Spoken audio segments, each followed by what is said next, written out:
Hyvää iltaa, hyvät naiset ja herrat, ja tervetuloa Onigiri Battle kakkososa. Tänä iltana meillä on luvassa pallojen taistelu, riisipallojen jälleen. Mulla olisi täällä 2 tämmöstä 7-Eleven pikamarketti, kioski, hässäkkä ketjun tuotetta. Täällä Japanissahan on tosi yleisiä nämä convenience storet, eli konbinit. Ja ne suurimmat on 7-Eleven ja Lawson ja Family Mart. Niin nämä on nyt 7-Elevenistä. Niin kuin näkee, tuolla näkyy tuo logo. 7-Eleven. Ja sehän on tosiaan alun perin jenkkifirma 7-Eleven. Mutta japanilaiset on ostanut sen ja ne omistaa sen. Eli täysin Nihonto-firma tänä päivänä. Ja tänään meillä on hyvin eksoottiset ja erilaiset maut. Nämä ei todellakaan maistuisi niin suomalaisille nirsoilijoille.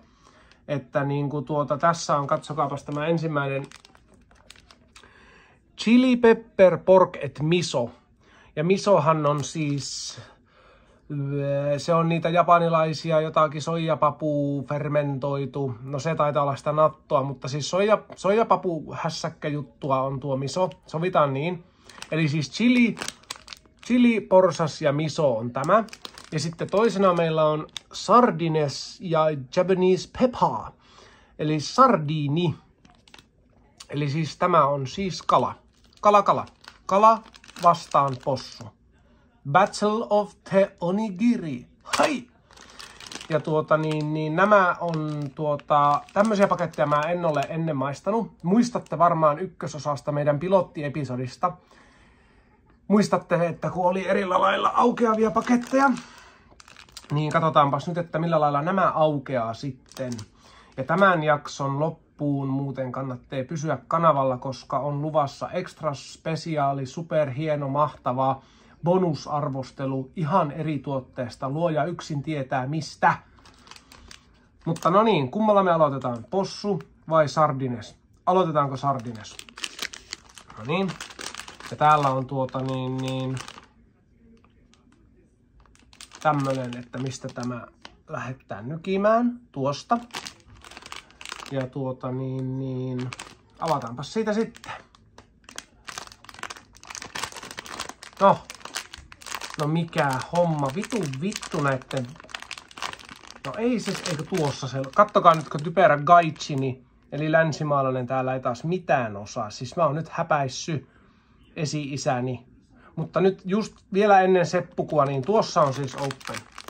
Ja kylläpä aukes nätisti.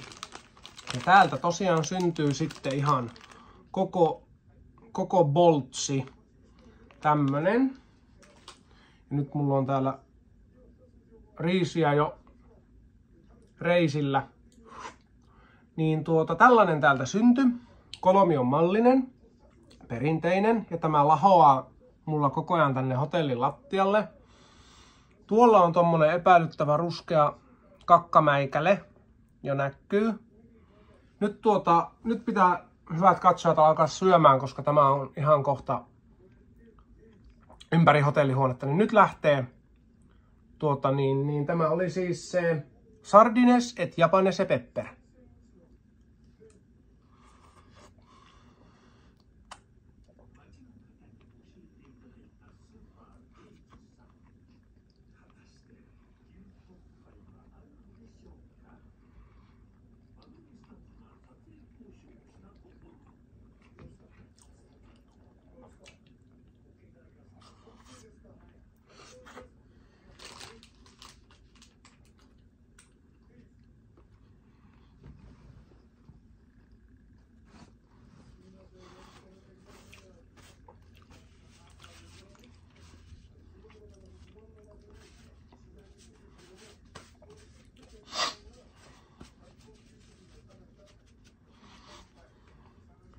Ja huuhdotaanpas tämä alas.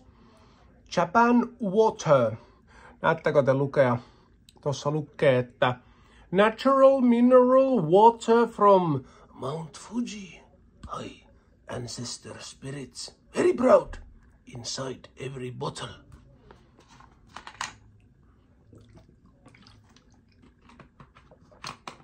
Sardines et japanese pepper. No ihan ekana nyt täytyy kyllä moittia, että onko niillä jäänyt se sidonta-aine tosta kokonaan pois, kun se meinasi levitä ympäriinsä. Olipa perseestä. Maku? No, ihan ok. Vähän semmonen mitään sanomaton. Ei ole oikein niinkö suuntaan tai toiseen, että semmonen kalaisa maku siinä oli. Fishy. Että niinku, mutta ei tuo niinku, ei tuo minusta oikein, ei tuo ollut oikein niinku, ei oikein sanottava. Ei, vähän tommonen niinku forgettable, että ei sen kummempata siitä. Katsotaanpa sitten tämä toinen, ja siis toki lisäarvostelut sitten, kun saadaan tämä toinen syötyä, niin verrataan niitä toisiinsa. Mutta chili, pepper, pork et miso. Ja nyt avataan se täältä oikeasta open. Ja hetkinen. Mä muuten just hoksasin, että mä oon taas typerä gaijini. Eihän sitä ole tarkoitus ottaa sieltä pois kokonaan niin, että se leviää rinnuksille ja ympäri hotellihuoneen seiniä ja kattoa. Vaan se on tarkoitus syödä nätisti varmaankin tästä. Niin kokeillaanpa syödä sitä nyt nätisti tästä näin. No niin, saanko mä sitä vähän täältä niinku pihalla. Eli nyt lähtee chili pepper pork et miso onigiri 7-Eleven.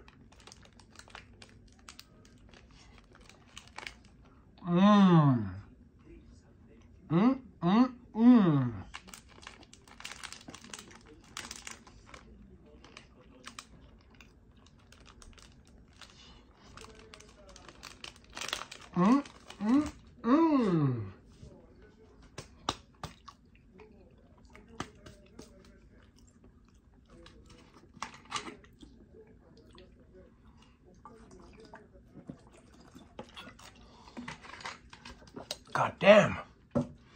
No, kuten ensi äänähdyksistä ja ynähtelyistä varmaan voitte jo päätellä, että minun mieleen oli enemmän toi chili pork et miso. Se oli oikein semmonen porsasmainen. Possu oli vahvasti läsnä. Ja oli mukavasti, no en nyt voi sanoa potkua, mutta makua siitä chilistä. Misoa en oikein tuolta löydä. Mutta minun tämä ruokatottumus, makutottumukset, paletti ei ole tietenkään niin hienostunut kuin japanilaisilla misoon tottuneilla syöjillä, niin. Mutta toi oli hyvä, mä pidin tosta. Mä pidin tosi paljon tosta. Ja niin ehdottomasti se voittaa ton sardinimaun, et ei siinä mitään. Noissa kaupoissa tuntuu olevan aika paljon tätä kalaa ja sitten sekä possu että nauta. En ole tainnut nähdä kana-onigiria vielä. Ehkä se ei sovi yhteen kana ja riisi. Kanaa löytyy kyllä tuolta.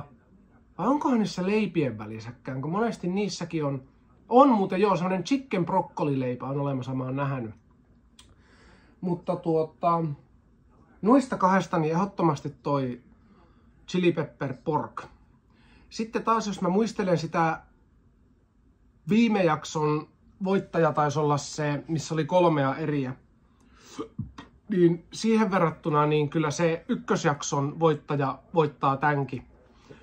Eli se on niinku yhä tässä Onigirin rankingissa ykkösenä. Ja innokkaimmille katsojille tehdään totta kai Onigiri PDF, jossa on arvosteltu maku, koostumus, suutuntuma, kaikki tällaiset niin 1–10 suurin detaljein saatavilla. Voitte tulostaa sen itsellenne, kun tulette tänne, niin näette sitten kaupasta suoraan, että mikä on hyvä, eikö niin? Ja otetaanpas sitten jälkkäriksi. Otetaanpas. Mulla olisi täällä, katsokaapas hyvät katsojat, tällainen. KitKat. Japanilaisethan tykkää KitKatista. Mä en oo ihan varma miksi, mutta mulla on sellainen muistikuva, että se japaninkielinen joku sana kitekatsu tai jotain sinne päin tarkoittaa jotakin voitokasta tai voittoisaa. Olen varmasti vähän hakoteilla, mutta jotain tänne päin on muistikuva, koska KitKatteja on täällä niin kuin paljon. Joku niin kuin Mars, Twix, Snickers, ei niitä välttämättä olisi joka kaupassa, mutta KitKattia kyllä löytyy. Mulla on täällä tämmönen KitKatti. Tää on niinku tämmönen pussukka, jossa on niinku tämmösiä tämmösiä Niin tämän maku on niinku, no en oo tätä kääntänyt kääntäjällä, mutta tämän maku on varmaankin joku, mikäs toi on, Graham keksi. Ei tuo siis suolakeksi, tuo ei ole. Niin otetaanpa tämmönen tästä vielä jälkkäriksi ja arvostellaan tämä. Have a break, have a Kit Kat. Mä olen tämmösiä kyllä syönyt jo, kuten näitte, toi pussi on auki. Ja täällä on 2 semmoista, tiedättekö, Kit Kat, niitä palkkeja, joita sitten niinku halotaan toisistaan irti, niin täällä on 2 semmoista, niin avataanpas tämä. Täältä syntyy tämmönen, tää on niinku valkosuklaa. Ja avataanpa se noin. Ja sitten tuolta tommosta keksihässäkkää siellä on välissä. Wow.